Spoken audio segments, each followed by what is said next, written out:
Et on se retrouve donc pour cette revue de presse de l'économie.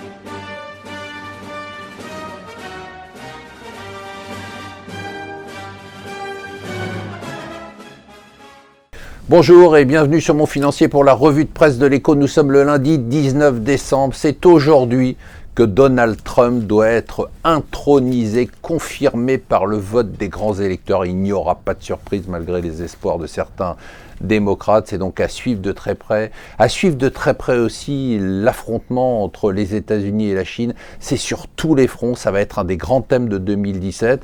Alors on a les drones, on a la guerre commerciale avec les droits de douane et on a aussi la guerre monétaire.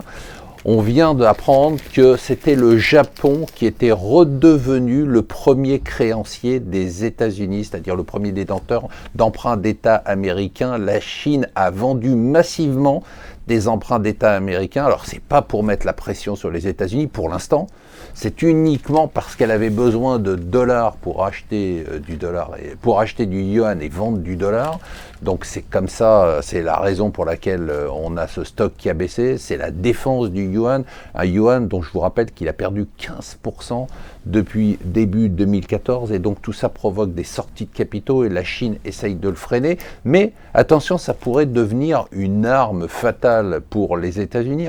En fait, plus, ça c'est clair, c'est mécanique, la Chine vend des emprunts d'État américains, plus les taux longs américains remontent. Je rappelle quand même qu'ils étaient à 1,36% en début juillet sur le 10 ans qui est le taux de référence et qui sont à 2,60% et que ça a un impact sur l'économie. Si ça continue à remonter, surtout au-dessus de 3%, eh bien probablement qu'on aurait un ralentissement de la croissance. Bravo aux Français, bravo à vous.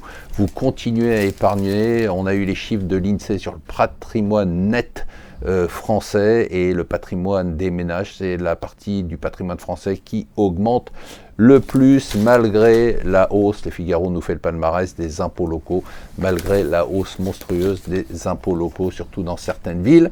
Ça y est, c'est parti pour les primaires socialistes. 7 candidats, dont 3 qui sont invités extérieurs et 4 qui sont des anciens ministres de Hollande. Qu'est-ce qu'on va rigoler, ça va être énorme. Alors par contre, j'ai adoré Rogue One ce week-end, le nouveau Star Wars qui a fait un début fulgurant avec au box-office 155 millions de recettes sur les États-Unis et sur le Canada.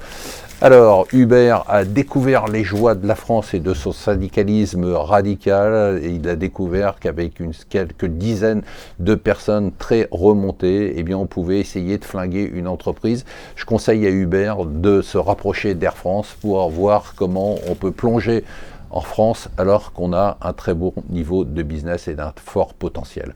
Voilà, restez avec nous sur Mon Financier. Je vous conseille aussi de regarder en replay l'émission de vendredi. C'est votre argent, elle était formidable.